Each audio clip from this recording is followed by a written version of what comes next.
उत्तर प्रदेश के हमीरपुर जिले में एक पति का क्रूरता का मामला सामने आया है। दरअसल यहाँ एक दुल्हन की शादी के एक हफ्ते बाद ही उसकी मौत हो गई। परिजनों ने बताया कि लड़की के पति ने उसके साथ शक्तिवर्धक दवा खाकर लगातार शारीरिक संबंध बनाए। विरोध करने पर उसे पीटा गया और फिर जबरन संबंध बनाए गए।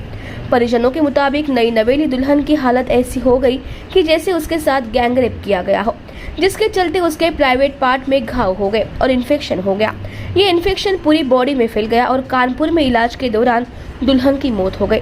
पोस्टमार्टम के बाद जब शव घर पहुंचा तो कोहराम मच गया। भाई ने दामाद और उसके परिवार वालों के खिलाफ तहरीर दी है।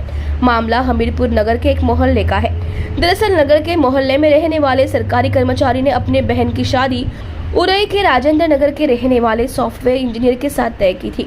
उनकी पत्नी ने बताया कि मेरे सास और ससुर नहीं है, हमने बड़े लाड़ और प्यार से अपनी ननद को पाला, उसे माता पिता की कोई कमी नहीं रहने दी। हम लोगों ने शादी की तैयारियां धूमधाम से की थी। शहर के ही एक गेस्ट हाउस को बुक किया था। 3 फरवरी को उरई से बारात आई। बारातियों का स्वागत किया गया। उसके बाद द्वादशाल और जयमाल समेत सारी रस्में पूरी हुई। उस समय तक सब कुछ ठीक था। बेटी और दामाद दोनों खुश थे। अगले दिन 4 फरवरी को हमने बेटी को विदा कर दिया। बेटी विदा होकर अपनी ससुराल पहुंच गई। उसके बाद चौथी लेने की तारीख 8 फरवरी तय हुई। हम लोग अपने रिश्तेदारों के साथ बेटी को विदा करने की तैयारी में लगे थे। 7 फरवरी की शाम को मैं अपने पति के साथ वैवाहिक कार्यक्रम में कानपुर गई थी। तभी ननद के ससुराल से फोन आया और ये सब घटना घटी। भैया, हमारी ननद की शादी हुई थी। माँ बाप नहीं है, सास ससुर नहीं है हमारे, हम ही लोग ने शादी की। तो बिट्टी की जब शादी 3 फरवरी की शादी थी और 4 की विदा थी। ये लोग 4 को विदा होके गए हैं। तब फोटोज़ वगैरह भी आप देख लो, बिल्कुल स्वस्थ लड़की गई है, सब कुछ सही रहा है। हमें 7 तारीख को हम लोग कानपुर शादी में अटेंड करने जा रहे थे, हस्बैंड और मैं और बिटिया मेरी। तो इन लोग का फ़ोन आया कि 11 बजे 10 साढ़े 10 बजे के लगभग फ़ोन आया कि कह रहे हैं कि आपने ये बताइए कौन सी बीमारी छुपा के शादी कर दी है। हमने कहा आपने शुरुआत से देखा सुना उसको कभी बुखार तक नहीं आया है और आप कह रहे हैं बीमारी। बोली नहीं, वो देखो वो पलटी कर रही है। हमने कहा हो सकता है। हमने ऐसा नहीं सोचा कि कुछ बड़ी बात है, हमने सोचा शायद सर्दी अर्दी लग गई हो।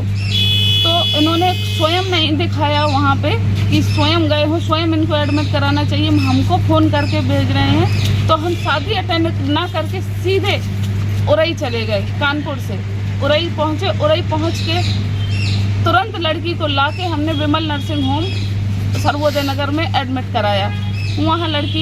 वहाँ पर भी इन्होंने जो मेन समस्या थी इनकी वो नहीं बताई है, सिर्फ बताया कि पलटी हो रही है, लैटेंट डिहाइड्रेशन का उसका इलाज चलता रहा।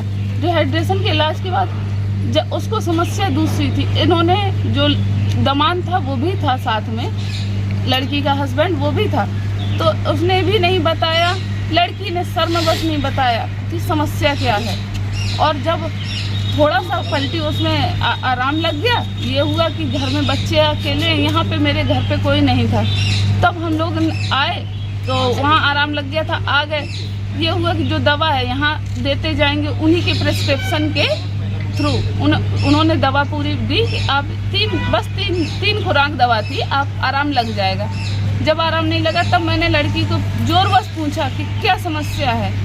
तब उसने हमको रियल समस्या बताई कि इस लड़के ने दवा खा के मेरे साथ संबंध बनाए, जिस कारण वो गाइनों को दिखाया तो गाइनों ने बताया इसको इस तरीके से है कि जैसे कि इसके साथ गैंगरेप हुआ हो। इस तरह से इसकी बॉडी पूरी उसी से इन्फेक्शन फैल गया पूरा। क्या आपने थाने में वहाँ तहरीर दी या कुछ किया? कहाँ पे? पुलिस में कोई कार्रवाई की अभी आपने? हमने अभी कुछ नहीं, अभी कोई कार्रवाई नहीं की है। लेकिन जब ये लोग इस तरीके से बोल रहे थे तो हम लोगों ने कानपुर में PM करवाया है। क्या नाम है आपका? मेरा नाम सरिता है। एप्लीकेशन नहीं दी है?